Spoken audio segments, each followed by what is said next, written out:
mudah-mudahan nanti kita bisa berdiskusi untuk kedepannya perbaikan mungkin sistem untuk anak-anak kita yang ada di asrama.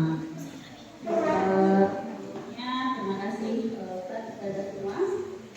Untuk siang ini kita akan bercerita, berdiskusi seputar permasalahan LGBT ya. Karena mungkin banyak permasalahan yang muncul sekarang beredar di media sosial, sehingga mungkin bagi orang tua ini juga merupakan bentuk ketakutan ya, percaya atau tidak percaya menitipkan anak-anaknya di boarding school, karena dengan berbagai bahaya yang mungkin mengancam anak-anak kita sekarang. Nah, sebelumnya ini yang sama-sama harus dipahami Ustaz dan Ustazah semua ya. Jadi ada perkembangan gender dari berdasarkan perkembangan kognitif anak-anak kita. Jadi usia 2 sampai 3,5 tahun, nanti mungkin yang punya anak-anak sudah bisa mengantisipasi gitu ya. Nah, di sini anak-anak sudah mulai melabel gendernya, tapi berdasarkan apa yang dilihatnya saja. Oh iya, ternyata umi saya perempuan seperti ini. Kemudian kalau laki-laki itu seperti hal yang berbeda gitu. Nah, kemudian 3,5 sampai 4,5 tahun dia baru bisa di sini untuk melihat berbagai faktor yang mungkin mengindikasikan laki-laki dan perempuan. Nah, sehingga di sini peran pengasuhan itu sangat penting karena anak memang belajar dari apa yang dilihatnya. Ya, berarti kalau seorang perempuan, seorang ibu seperti apa dia kegiatan sehari-hari, berpakaiannya dan segala macam. Kemudian ayah saya seperti apa. Nah, di sini dia mulai belajar peran jenis kelamin masing-masing. Dan ini akan konstan setelah usia 6 tahun. Sesuai dengan perilakunya, memang sesuai dengan gendernya. Nah, berarti sebelum 6 tahun itu PR kita sebenarnya untuk membuat mengkristalkan pemahaman anak-anak kita tentang peran gender mereka masing-masing. Saya laki-laki, perannya seperti apa, saya perempuan juga perannya seperti apa. Nah, jadi nggak nunggu lama-lama. 6 tahun itu harus selesai seharusnya ya, gitu. Nah, ini yang nanti sangat mempengaruhi bagaimana pemaknaan anak-anak kita ke depannya. Kalau hilang figur ayah atau ibu, itu nanti akan mempengaruhi persepsi anak tentang berbagai peran yang akan mereka lakukan. Nah, ada beberapa istilah sebenarnya tentang gender tadi ya. Jadi dia melihat, kemudian dicontohnya, kemudian nanti akan mempengaruhi bagaimana orientasi seksual mereka. Gitu. Jadi orientasi seksual itu sangat berpengaruh memang dari bagaimana pembentukan lingkungan juga. Jadi kalau misalnya dibilang itu bawaan lahir gitu ya, ini sudah ditakdirkan saya seperti ini, kemudian akhirnya mungkin saya memilih peran gender orientasi seksual saya berbeda dari yang sudah diciptakan ketika lahir. Itu sebenarnya juga kurang tepat gitu ya, karena kebanyakan itu memang pengaruh dari lingkungan. Nah, terutama itu memang dari pengasuhan gitu. Jadi kalau kita lihat beberapa yang mungkin orientasi seksualnya berubah gitu ya, itu khas sekali memang peran pengasuhannya yang bermasalah, selain beberapa trauma yang pernah mereka alami. Jadi kalau misalnya pernah jadi korban sodomi, kemudian pernah mendapatkan trauma itu tidak hanya korban sodomi, tapi mungkin kekerasan yang lain. Misalnya seorang perempuan melihat figur ayah yang keras, itu akan mengubah persepsi seorang anak perempuan. Oh ya, ternyata laki-laki itu keras, sehingga mungkin saya lebih nyaman dengan perempuan gitu ya. Nah, begitu juga mungkin kalau ketika anak laki-laki melihat peran ibunya terlalu dominan dan segala macam, sehingga membuat mereka mungkin lebih nyaman dengan laki-laki. Jadi banyak faktornya.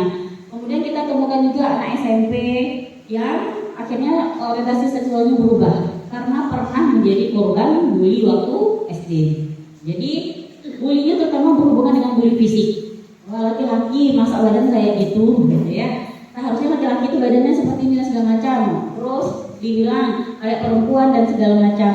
Nah, sehingga dia bermasalah dan mengalami krisis tentang identitas diri. Jadi ketika kita konseling, yang dia sampaikan adalah saya suka lebih, misalnya laki-laki itu badannya yang ideal.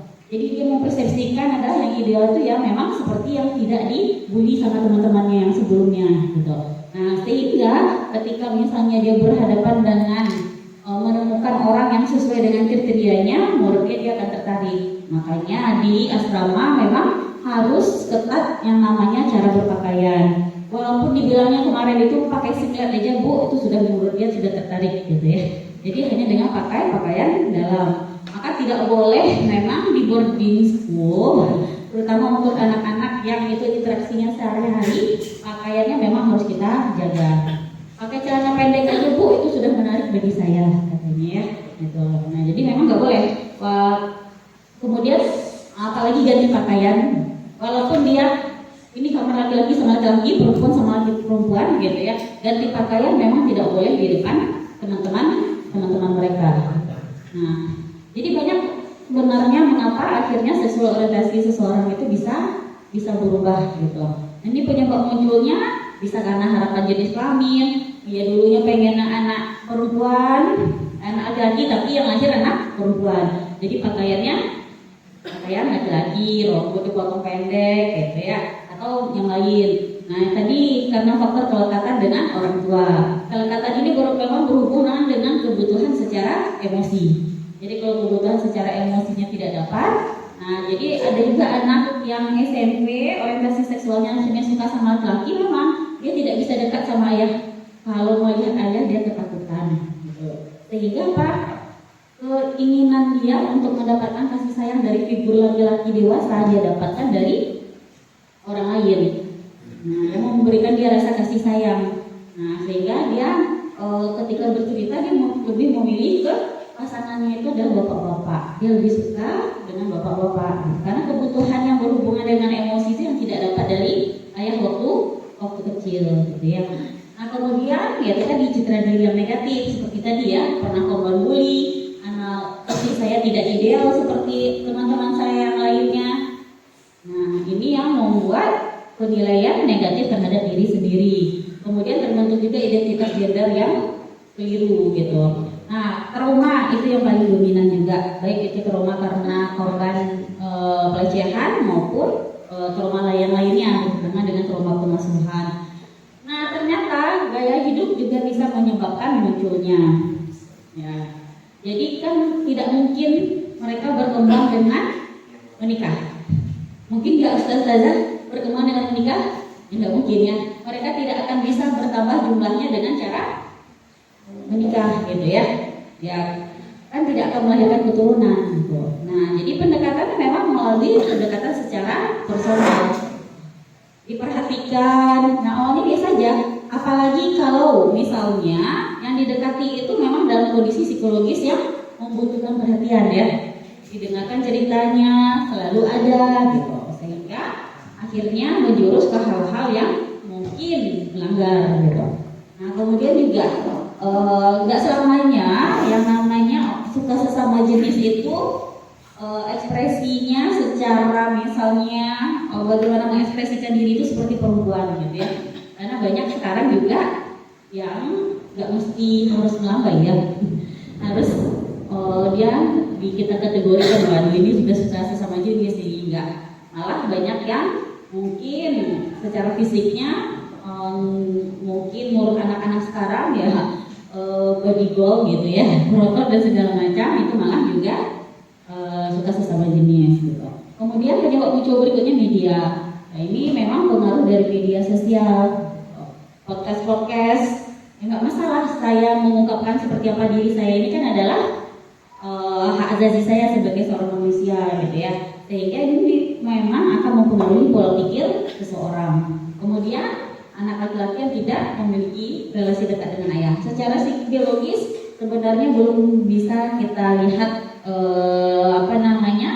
dari keturunan atau yang lainnya faktor-faktor biologis untuk menunjukkan seseorang suka sesama jenis.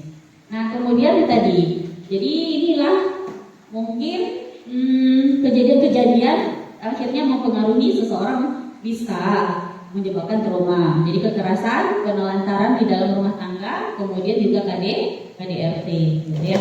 Jadi ini semua berpotensi memang menyebabkan atau meninggalkan trauma bagi anak-anak. Kalau kita paham ini, sehingga kita bisa lihat kenapa ya si A itu akhirnya melakukan sebuah tindakan gitu. Tapi bukan untuk sebuah pembenaran ya Ustazah ya. Ya saya memang seperti ini karena saya pernah dibully. Kalau perilakunya udah sering, kalau misalnya dia masih anak-anak, kita masih berharapan kita masih bisa membantunya untuk berubah.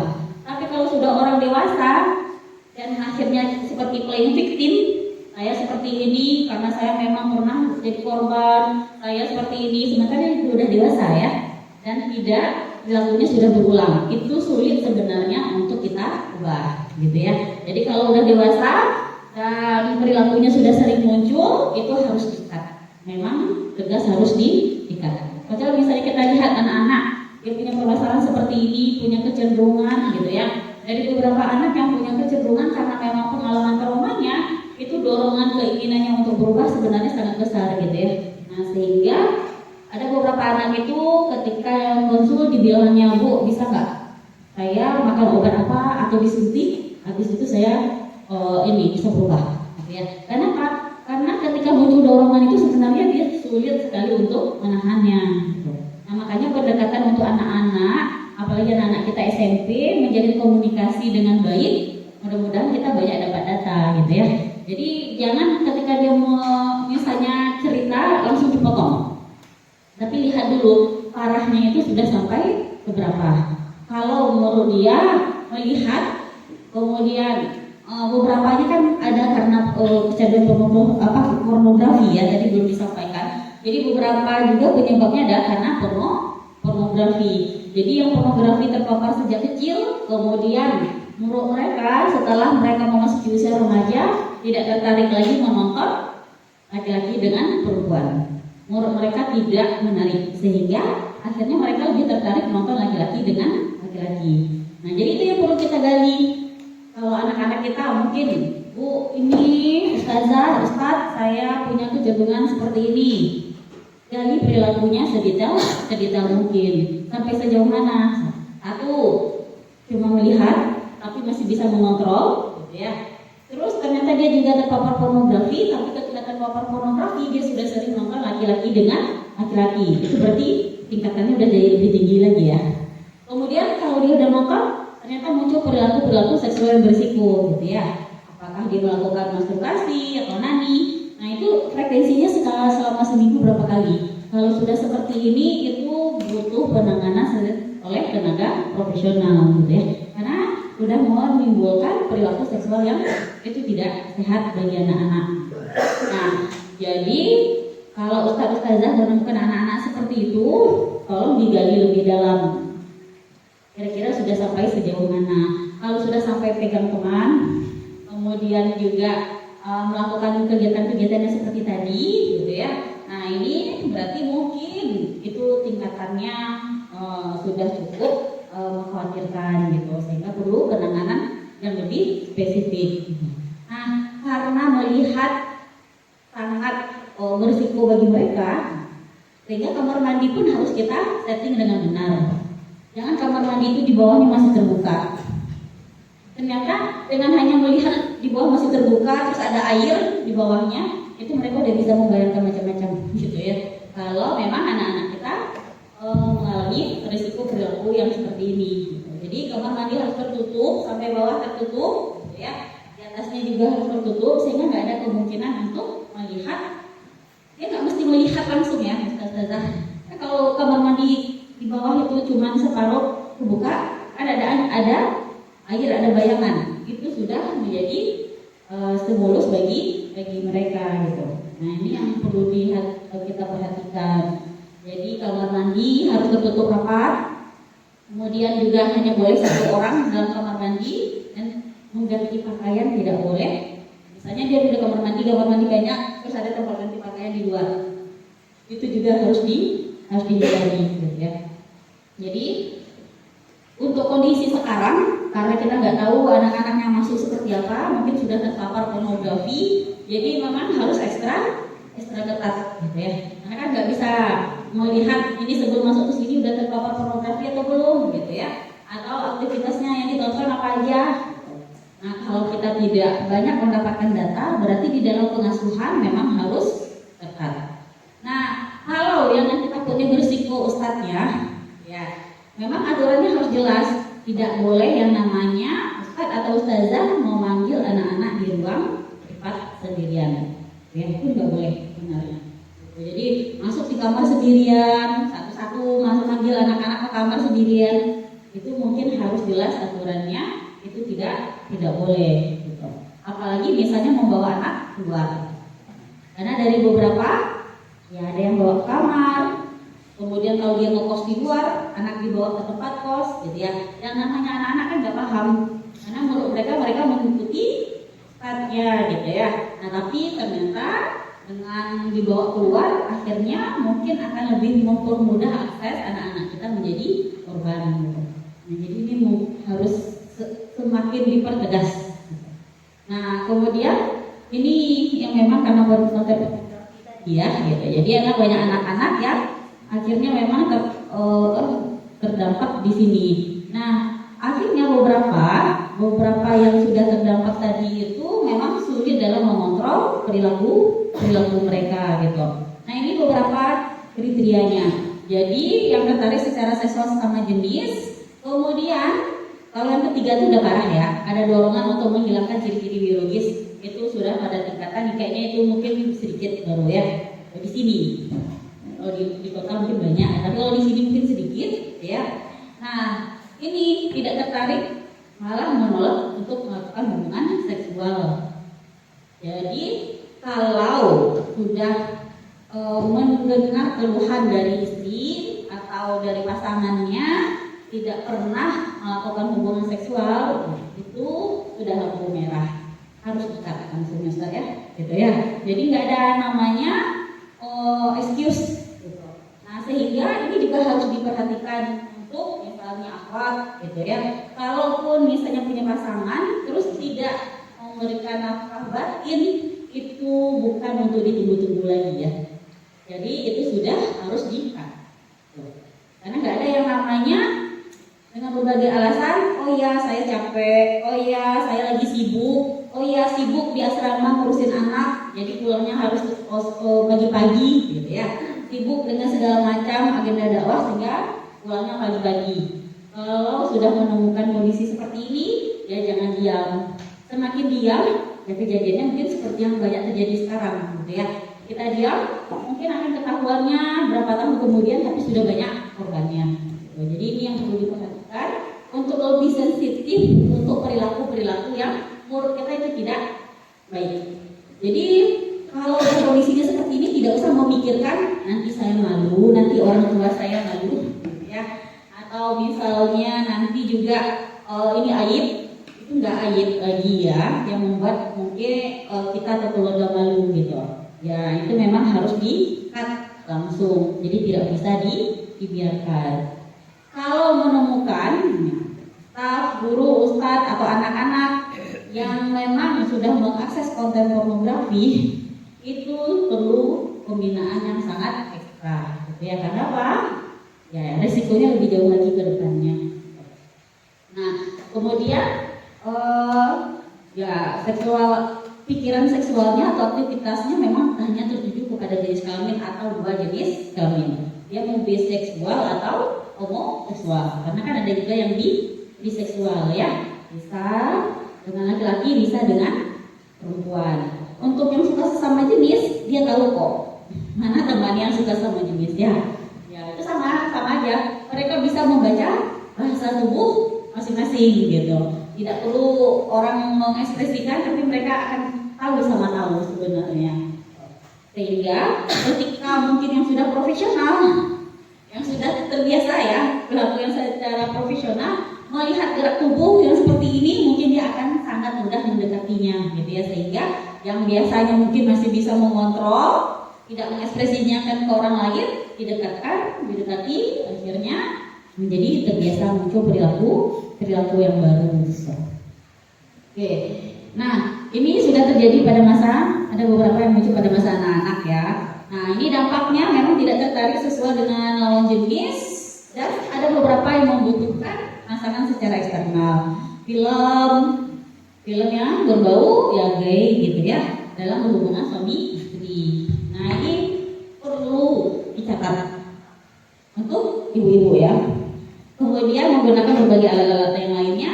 Nah, dingin dengan pasangan. Beberapa itu malah baik secara yang lainnya ya. Keuangan dikasih, semuanya dikasih, perhatian dikasih. Nah, tapi yang satu memang dan hubungan dengan nafkah batinnya tidak pernah dikasih. Sehingga kadang-kadang kita membuat beberapa awal itu bimbang. Tapi sebenarnya dia orang baik. Ya baik kok gitu ya, masih memberi nafkah, uangnya selalu untuk saya gitu ya. Ya uangnya selalu untuk saya, tapi pas liburan dia tidak pernah dengan saya gitu ya. Itu banyak yang kita jumpai gitu. Jadi itu sangat hati-hati. Nah, manipulasi itu sering dilakukan untuk menutupi bagaimana kondisi yang sebenarnya. Kalau handphonenya sulit diakses, sudah banyak password, laptop juga tidak bisa diakses dengan berbagai alasan, ya boleh mungkin agak curiga-curiga sedikit ya. Itu berarti sudah mulai curiga. Nah begitu juga dalam rekrut nanti ustadz sama ustazah. Ya, media sosialnya perlu untuk diperhatikan. Nah beberapa itu relasi perkawinan itu cuma sebagai status sosial. Yang penting menurut masyarakat saya amat sudah punya istri gitu ya. Tapi tetap dengan pasangan sesama jenis gitu. Nah sulit kalau belum pernah ketemu dan tidak terbiasa berinteraksi dengan mereka, mungkin sulit mengidentifikasi gitu ya. Orang kesannya orang baik, kesannya ramah, kesannya dan segala macam, tapi ternyata dia mengalami ya orientasi seksual yang berbeda. Tapi nggak jauh-jauh dari pornografi sebenarnya.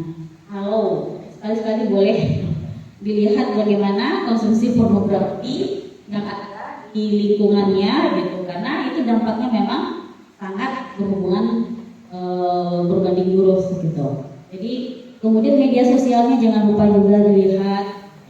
Nah ini yang sangat beresiko ke depannya. Nah berikutnya ini kita lihat dari segi medisnya gitu ya. Nanti nah ini udah paham semua. Nah berdasarkan fakta ternyata memang sekarang penderita HIV itu kebanyakan yang suka sesama jenis. Kalau dulu mungkin banyak karena jarum suntik, kalau sekarang kebanyakan karena laki-laki suka laki-laki. Jadi beberapa yang sudah ada yang ketularan HIV, tapi rata-rata keluarganya tidak memberitahukan kalau dia penyakitnya HIV gitu ya. Nah kemudian beberapa pelaku homoseksual terjangkit memang penyakit kelamin menular. Dan rata-rata usia kaum gay menurun dari tahun ke tahun karena memang ada penyakit seksual menular gitu. Nah, oke. Jadi lelaki ini 22 kali yang paling berisiko memang tertular HIV. Ini jumlahnya di Indonesia, di Sumatera Barat cukup banyak. Jumlahnya meningkat dari tahun ke tahun gitu. Ini di Padang. Ini beberapa penyakit kesehatan yang berhubungan, jadi bisa sifilis gitu. Dan ini penyakit kulit terjadi akibat hubungan seks di luar nikah. Yang berikutnya ini juga kencing bernanah. Ini juga karena hubungan seks. Kemudian pada wanita timbul keputihan gitu. Oke, ini ada alat kelamin, kutil hingga kanker serviks. HIV juga, ini beberapa penyakit yang ditimbulkan, hepatitis B sama hepatitis C juga. Ini herpes di genital. Nah, ini biasanya muncul juga pada usia 20 sampai 40 tahun dan pria 2 kali lebih banyak daripada wanita. Nah, ini kenapa akhirnya gay itu memang rentan mengalami HIV. Jadi karena hubungan seksual lewat anal gitu ya. Karena memang hubungan seksualnya melalui anal, dan kan transmisi HIV dari orang yang terinfeksi sebanyak 18 kali lebih tinggi dibandingkan seks yang vagina. Jadi 18 kali kemungkinannya memang akan lebih tinggi terjangkitnya dibandingkan hubungan seks vagina. Kemudian pria yang berperan sebagai wanita dalam hubungan seksual memiliki risiko lebih tinggi untuk mendapatkan infeksi. Kan dia biasanya punya peran masing-masing ya. Walaupun dia laki-laki dua-duanya, tapi pasti ada salah satu yang perannya sebagai perempuan. Nah, yang peran sebagai perempuan itu memang lebih berisiko untuk mendapatkan infeksi HIV. Nah, sementara kalau yang berperan sebagai laki-laki dia berisiko memang paling besar untuk menularkannya. Kemudian stigma yang diterima oleh kaum homoseksual membuat sebagian dari kelompok ini enggan untuk berobat dan mendapatkan akses ke layanan kesehatan, sehingga akhirnya menularkan kepada orang lain. Nah, ini contoh virusnya, gitu. Dan perjalanan penyakit ini lama, ya. 3 bulan itu masih kenal 5 sampai 10 tahun nampak sehat aja tanpa gejala, gitu ya. Kemudian baru nanti setelah itu baru bisa dideteksi dia mengalami AIDS.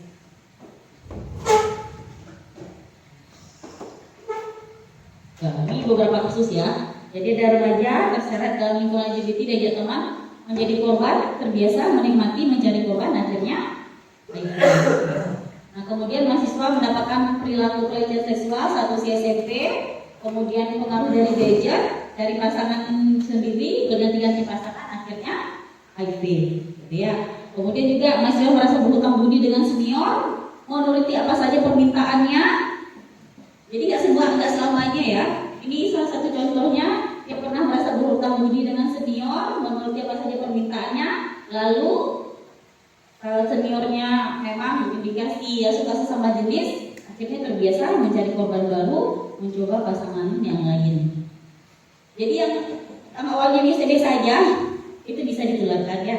Yang awalnya biasa-biasa mungkin tidak ada punya kecenderungan, tapi yang seperti yang kasus yang ketiga, karena mungkin ada permintaan atau diajak dan segala macam, yang awalnya menurut mereka itu salah, tapi kalau terus akhirnya mencari pasangan juga sesama jenis. Ya. Jadi ini menular. Sekali lagi ini sebenarnya menular perilakunya, karena dia tidak bisa menambahnya dengan menikah. Kemudian juga remaja tamatan diajak masuk komunitas untuk memberikan edukasi kesehatan reproduksi. Kemudian ada diagnostik menjadi korban lalu merasa terpuruk menjalani saja. Ini dinamika korban gitu ya. Jadi masuknya ternyata dengan berbagai penyebab masing-masing. Ada juga suami kecewa dengan istri, ketemu teman lamanya laki-laki, saling merasa dipahami dan memahami, merasa dapat solusi, akhirnya jadi korban baru dan endingnya juga HIV. Kemudian mahasiswi sangat disayangi senior, diperlakukan tidak senonoh, tidak mampu menolak, lalu menikmati, diam dan menjalani tanpa merasa bersalah. Endingnya juga HIV. Nah, yang perempuan juga sama kok. Kalau laki-laki mungkin akan kelihatannya akan lebih mudah ya. Kalau perempuan hampir sama, posesif, gitu ya, ingin selalu diperhatikan, gerak-geriknya, sehingga beberapa itu ketika didekati awalnya dia nggak paham ya, lebih mungkin dianggapnya seniornya cuma curhat.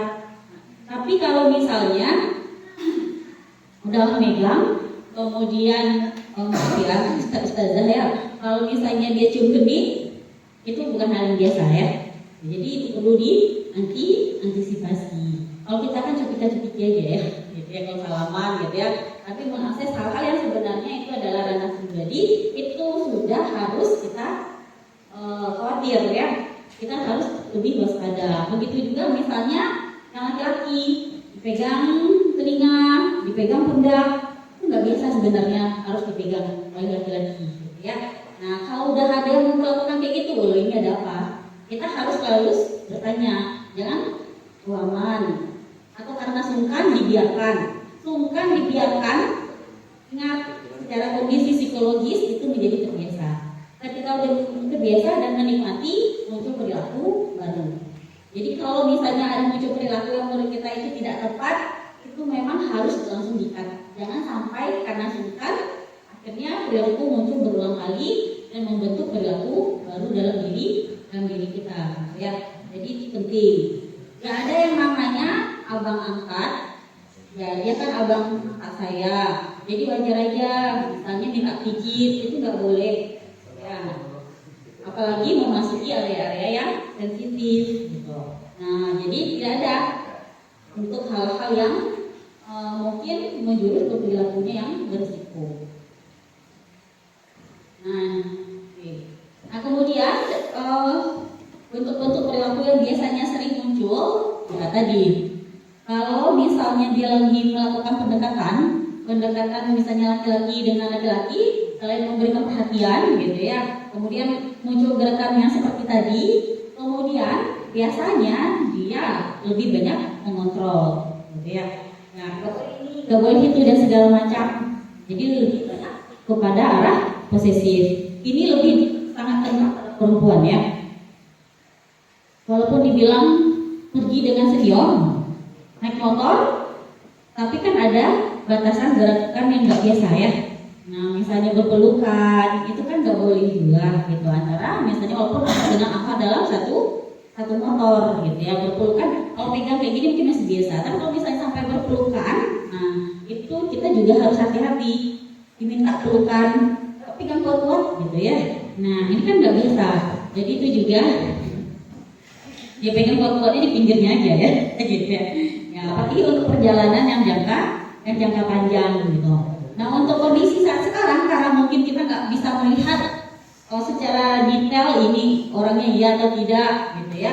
Jadi perilaku-perilaku yang muncul yang itu mungkin sudah mengarah akhirnya bisa jadi pertanda bagi kita ini harus menolak, ini kayaknya harus diwaspadai, ini kayaknya harus ditelusuri lebih mendalam gitu. Jadi ada apalagi kalau misalnya di sekolah ya, misalnya antara guru asrama dengan guru asrama terlalu dekatnya itu bukan berarti nggak boleh dekat curhat dan segala macam ya, tapi akan bisa kita lihat kedekatan yang normal mana kedekatan yang tidak normal. Kalau mau pergi kemana-mana harus dengan si A, tidak selesai pekerjaan kalau tidak dengan si A. Nah, ini mungkin perlu ditelusuri lebih jauh. Kenapa harus dengan si A pekerjaan selesai gitu ya? Kenapa harus pergi kemana-mana harus dengan si A? Kalau dengan si A tidak bisa semuanya selesai. Nah, ini kita telusuri lebih lanjut untuk memperdalam kenapa perilaku itu bisa muncul gitu.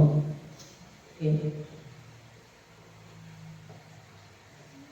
Nah, ini yang bisa diberikan kalau terjadi ditemukan memang harus ada edukasi kepada orang tua.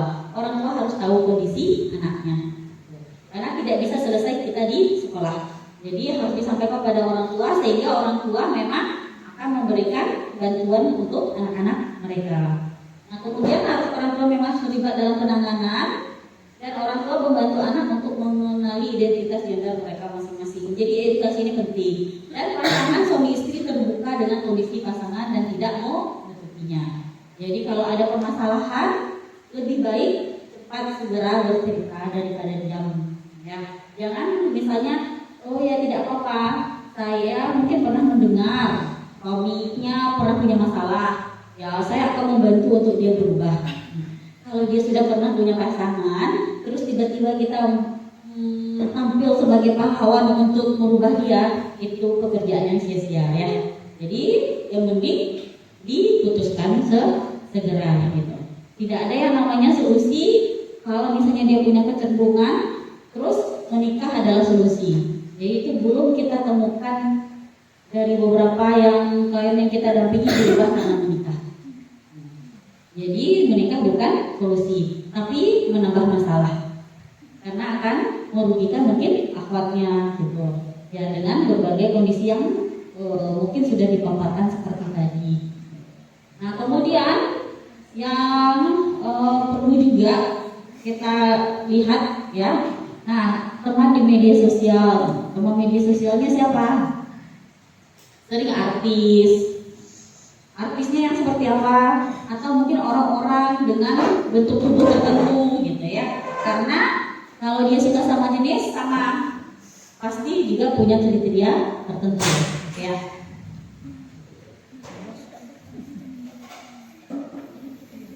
Nah, jadi ada beberapa yang sudah mengekspresikannya dan sudah mencari korban, tapi ada beberapa yang masih mampu untuk mengontrolnya. Kalau sudah mulai muncul, ya mungkin sama ustazah kalau sudah mulai muncul hal-hal yang menurut kita kok aneh, jangan diam aja, cari bantuan. Jangan misalnya saya takut kalau misalnya ketahuan nanti saya tidak bisa seperti A seperti B gitu ya. Tapi resiko kedepannya jauh lebih besar. Jadi kalau merasa keanehan, kenapa kalau melihat si A, kan kalau orang suka sesama jenis itu sama aja dengan yang lawan jenis saling suka ya.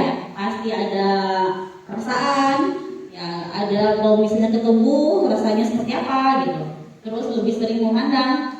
Kalau sudah muncul hal yang seperti itu, jangan diam saja, bantu diri kita. Tak ada alasannya playing victim. Saya pernah seperti ini, orang tua seperti ini, tapi sebagai seorang dewasa kita yang harus membantu diri kita untuk keluar dari masalah, sehingga tidak menyalahkan orang lain dan berlindung dari kesalahan orang lain gitu. Jadi sekali lagi mungkin kalau Ustaz sama Ustazah punya ada hal-hal yang aneh gitu ya, secepatnya untuk mencari bantuan. Jangan didiamkan. Semakin didiamkan maka itu seperti gunung Merapi. Suatu saat kalau sudah penuh pasti meletus. Kalau sudah meletus dampaknya itu luar biasa. Ya tidak hanya sama diri kita, institusi, anak-anak, kemudian juga keluarga besar. Nah sekali lagi sebagai orang dewasa, kenali diri kita sendiri gitu ya. Kenali mungkin permasalahan diri kita sendiri, jangan berlindung dari permasalahan yang menurut kita bisa membuat kita merasa aman. Mungkin itu saja Ustaz. Assalamualaikum warahmatullahi wabarakatuh.